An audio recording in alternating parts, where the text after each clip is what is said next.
So today I want to add an update to yesterday's discussion, talking about what you see in front of you. Now this was a discussion over what happened with the Vic Mignogna stuff. You were talking about big Vic Mignogna news, but in that we also saw a discussion about threats. Now it's interesting to find the source of these, and I did. I actually found the source of these because the source contacted me. They went out, they hit me up in a live stream, so, I actually was able to find their Twitter, and well, we'll talk about who they are. So hey there. So today we are talking about that wonderful world of litigation once again, and we are clarifying something. Why? Because this kind of stuff is being laid at the footsteps of just regular fandom out there.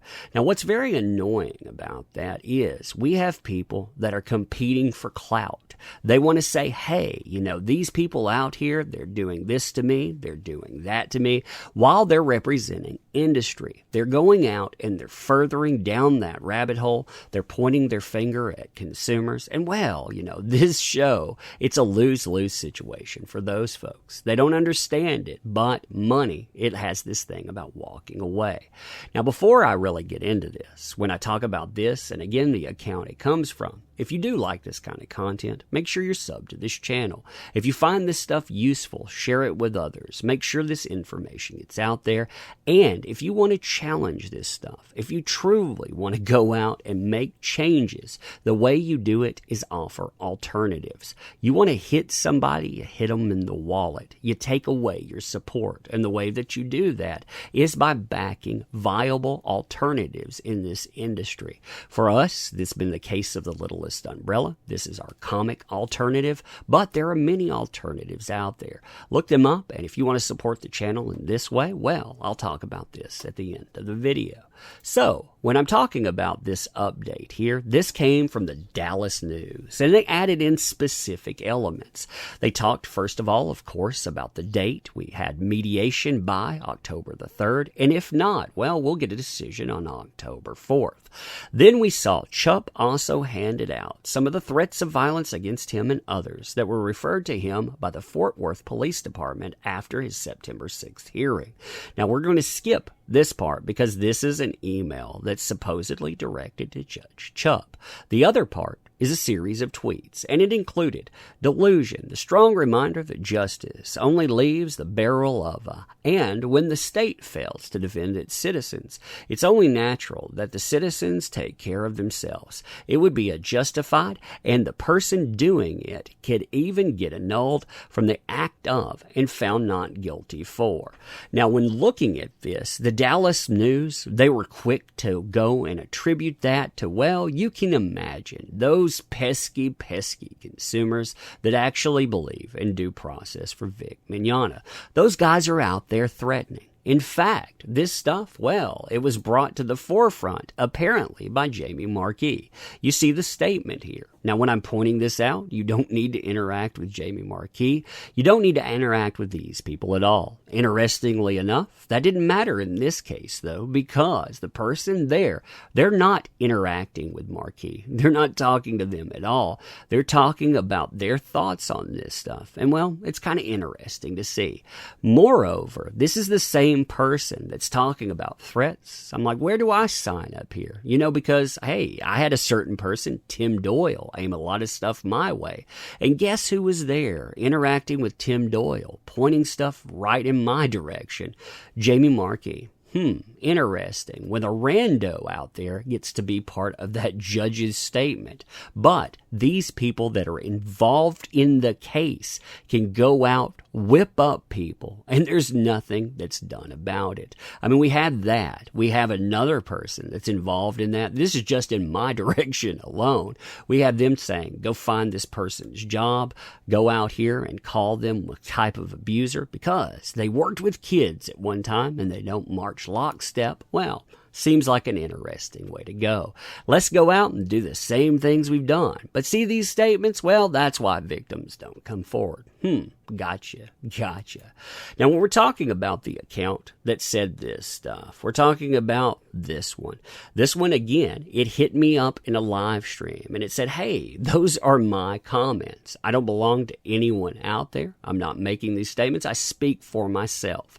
Those statements were made on September the 8th, and well, on the 9th. This person is telling you out here, both I Stand With Vic and KICKVIC are stupid. You guys are literally a whirlwind of statements that doesn't go anywhere. It's on a GED loop. No wonder my statements are taken as threats, because neither of you have a plan of resolving the issue at hand. So, I mean, you see these statements. This person points out a multitude of times that I am not with any side. Nobody controls me out there. I mean, I actually like this statement so I could find that there, in case more of them came in. But they're noting, hey, Rekieta doesn't control me, and I do not speak for any of these people, nor do I speak for the defendants. Also, those statements out there, yeah, that's not exactly death threats. So you see where these statements, they actually come up in conversation. You can see this conversation. It's coming up here with Rekieta talking at the beginning. I know many of you are out there are waiting for something about what happened. Since I'm in a hotel and have a pretty full schedule today, it may not be until tomorrow. Don't lose hope. A sober analysis of yesterday and the path forward are coming. I don't get fatalistic attitude. It could have went better, sure, but it's not the end. I'm not fatalistic in the slightest, but I want to be clear. I'm not going to spinning and hyping bad outcomes. Judge made many errors from both sides. We'll talk about them honestly and talk about what's next. Is it true about Ty being unprepared in front of the judge and the defendants were with PowerPoint? Will you give us a fair and balanced report about Ty? It could be either judge is being an idiot or Ty wasn't prepared. It could be either or both. But I think Nick rather mostly said that it was the judge that made an error. Now here's this person. I think Ty wasn't prepared for a corrupt judge. Judges don't typically blindside lawyers on either side. The fact that the judge acted as a fact finder and gave the defense perks over the plaintiffs clearly show that the judge is a fraud. Man, so butthurt. Then comes that statement. Butthurt may be a strong word for it. It's more like delusion. The strong reminder that justice only leaves the barrel of a. So please tell me you're joking. I Stand With Vic resorted to the courtroom. They brought this battle and how the mantra has changed because the judge didn't agree with the message, grind some women into dust. The real message is the courts can't solve everything. Okay, so you see this conversation going back, people saying, man, this dude doesn't seem stable. But, like I said, this guy making it clear time and again that, hey, I think that both sides of this are actually ridiculous. And when I'm talking about this, I'm using hyperbole. Now, you're welcome to go in and review all of this stuff, too.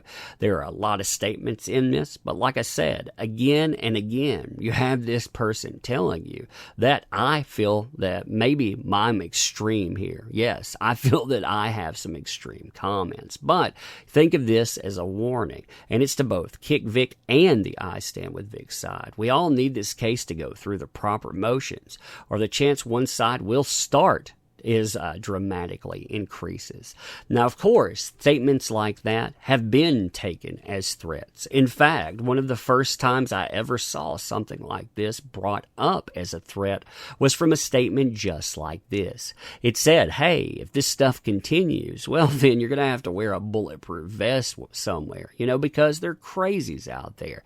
That was taken as a threat. Oh my God, people are telling me that I'm in danger here. I'm going to have to wear this. And it's been interesting to look at. I mean, when you look at it again, you have a person that tells you repeatedly that, hey, I don't have any statement tying myself to either side. In fact, I think that these folks out here are actually being stupid. I think that we actually need something to happen in a courtroom, but, and meanwhile, too, as this person said, and I do agree with this, their statement, if you take what they say is a threat, then how do you not take that as a threat? When you talk about wanting a person's head, wanting their, and saying they want them to feel pain, how do you not take that as a threat then? That's what I don't understand in this. I mean, people out there, if you want to draw a line in one direction, well, you definitely have to do it in another.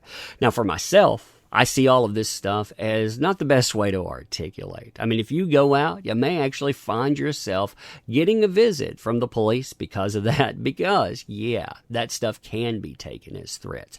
And if you feel that the courtroom actually is a place where you need someone to hear you, someone that's talking about likes on Facebook, then maybe, just maybe, they're not going to understand that, well, that crazy theater that is Twitter, yeah, you know, the craziness, they have no idea how insane it is.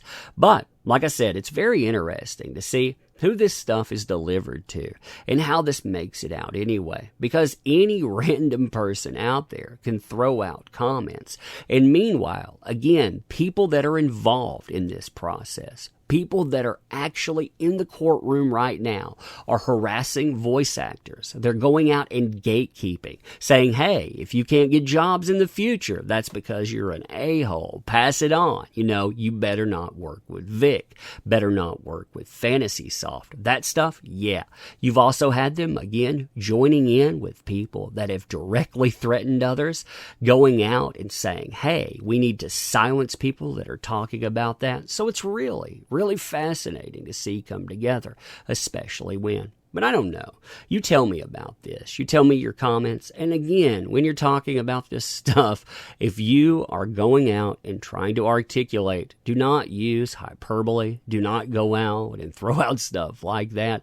It will only be weaponized later. So again, if you like this kind of content, make sure you're subbed to the channel. If you want to go further, you like the information in videos, well, pass that on because information is power. If you want to go further than that, you want to challenge business, well, do it the right way. Challenge it in the wallet, you know, because you hold all the cards there. This is our way of challenging with a product out there.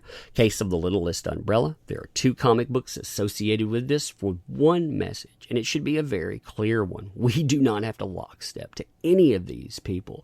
We can go out, we can do our own thing. If you agree with that, you want to back that, and it's going pretty well so far. We're in demand, we're working on everything, but while it's there, if you want to continue backing, boom, get in there and make sure that you send that loudly and clearly. Also, leave me your comments. Again, pro, con, discussing that here, telling me what you see here. I mean, because like when I see this stuff, I see those statements, I know that works as currency, but, you know, I find the hypocrisy astounding. I mean, totally astounding. To the point, again, my money, it's going to go elsewhere.